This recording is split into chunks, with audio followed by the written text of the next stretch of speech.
Samo malo čuvaj.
Rekao sam dosta, stani ovdje.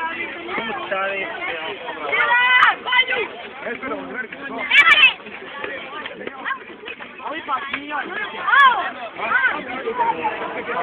Evo nakon upućujući finala u juniorskom dijelu turnira dobili smo i ovogodišnjeg pobjednika takozvanog dječjeg dijela turnira, to je momčad Viktorij Hoće.